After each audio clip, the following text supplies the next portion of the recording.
Live from the KFOX14 studios in El Paso and Las Cruces, you're watching the Emmy Award-winning KFOX14 News at 9. If you'd listen for a change and stop being such a... Okay, hold on. Mr. Tolbert, that's not called for.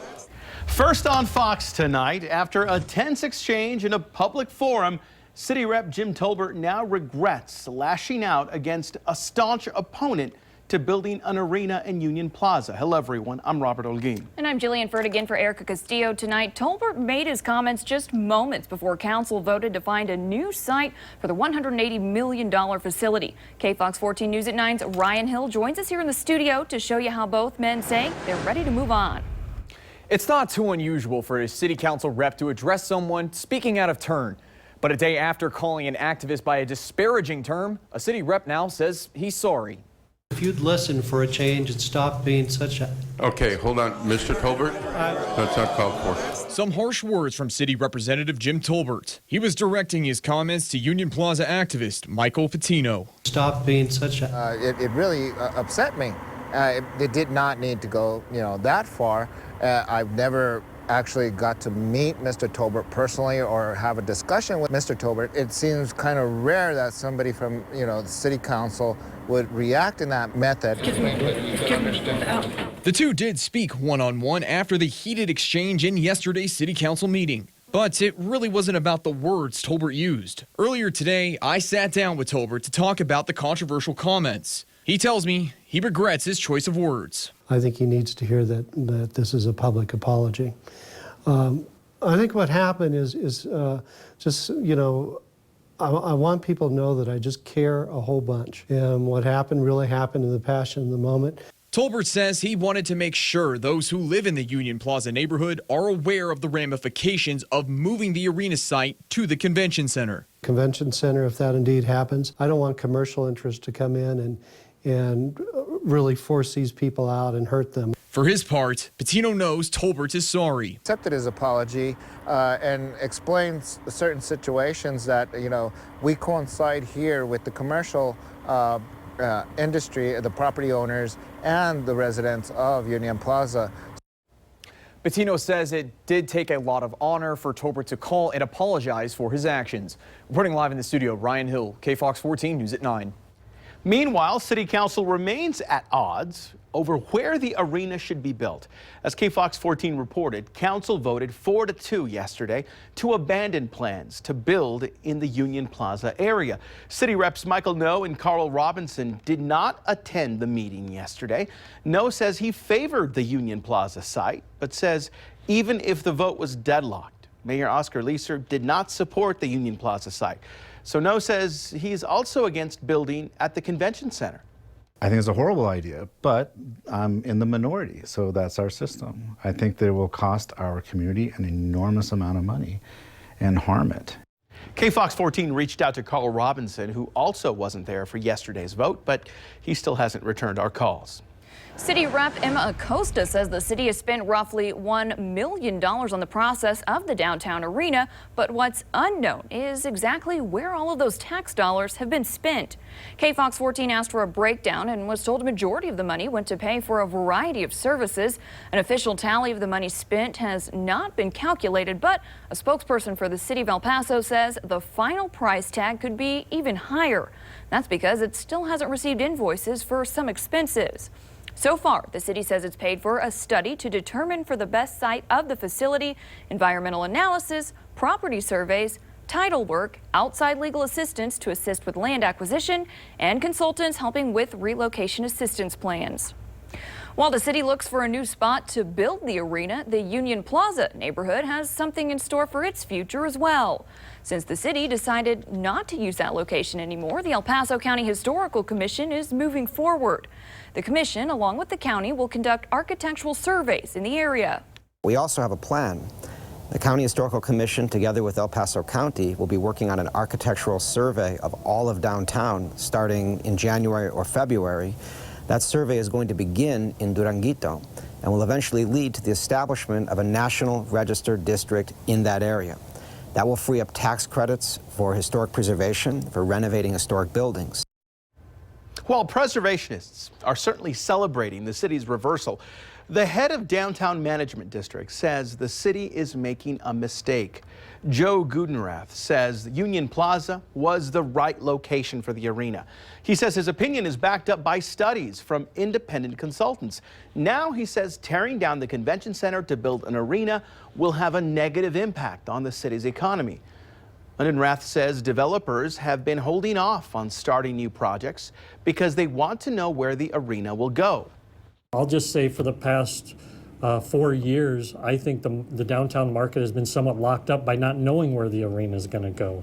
Gudenrath adds that downtown's revitalization will be stalled during construction at any other site other than the one in the Union Plaza area.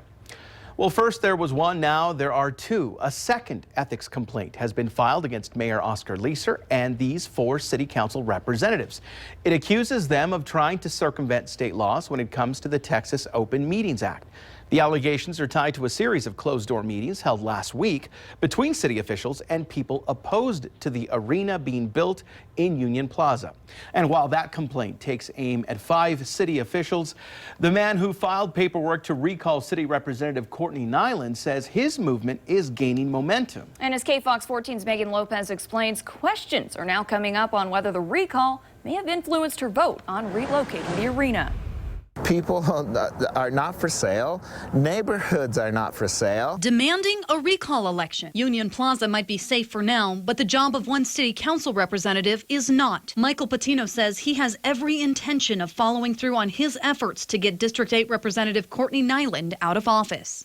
Residents and constituents of District 8 are they're just dissatisfied with her attempt to be communicated and connected to the community. Patino has already collected several sheets of signatures to move the recall petition forward. I have 52 more days, and I think if I do at least 10, 15 a day, I'll have the signatures, by the time that it's required. He needs 719 for his efforts to continue. But Patino says his push has already made a difference. He believes it helped Nyland change her mind about building the arena in Union Plaza. It was a full steam ahead engine without any stoppage and without consulting and trampling over the constituents and the residents of Union Plaza. However, Nyland says that's simply not true. And not at all.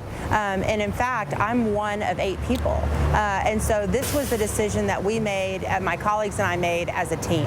We made this decision because it was the right thing to do for the right reasons. Patino said he's invited Nyland to multiple community meetings in the past. She hadn't attended none of our meetings that we do post in here at the Rock House. That's actually not a true statement. We actually did have a community meeting right there in the heart of the neighborhood. And so what do you think it's going to take for her to regain your trust again, or has she lost it and it's not coming back? Yeah, it's not coming back. I mean, she's lost it. On holding several events in Nyland's district to collect more signatures for the recall election. He didn't disclose exactly how many he has right now, but did tell KFOX14 he's surprised by the public interest in his efforts. All right, well, switching gears now. After all the wind in recent days, a little rain arrives in the borderland. Chief Meteorologist Sandra Diaz is in the KFOX14 Severe Weather Center to tell us if the rain is going to keep us up tonight. Sandra. Well, the kind of rain we're seeing tonight, Robert, is going to be a nice gentle rain, but it'll be a nice steady one as well. So no strong thunderstorms to worry about. Let's take a look outside at what we do have right now. We have temperatures in the mid-50s, mid to upper 50s around town. We have very light winds, but the humidity is high. We've got a lot of moisture, and we've seen the clouds all day long. No rainfall to report as of right now here, but keep in mind we've got a lot of rain in the forecast. Radar does show there's showers moving in, but we could also be dealing with some wintry weather up in the mountain areas. A look at where the rain is now and where it's headed through is still ahead. New information on the murder-suicide in Northeast El Paso this past weekend. Police have released the names of the 2 people killed. Investigators say Mary Elizabeth Wilson shot Rebecca Daniel Wilson. It happened just before 7 Saturday night at a home on Loma del Rey, just east of Martin Luther King Boulevard. At this time, police believe Mary Wilson shot Rebecca Wilson before turning the gun on herself. A former educator accused in the massive EPISD cheating scandal has officially pleaded guilty. As we first reported, Damon Murphy is one of several key administrators accused of cheating, credit manipulation, and retaliation. His plea was entered in federal court yesterday.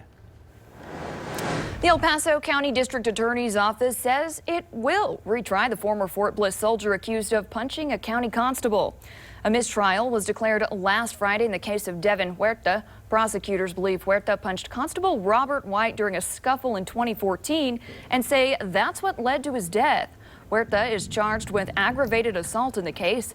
A new trial date has not been set yet. El Paso County Sheriff's deputies are asking for your help in finding a man wanted for sexual assault in San Elizario. Deputies say that Ricardo Siraj is wanted in connection to a sexual assault that happened last Thursday on Estancias del Sur near the intersection of Chicken Ranch and San Elizario roads. If you have any information about this case, you're asked to call the sheriff's office at 832-4408.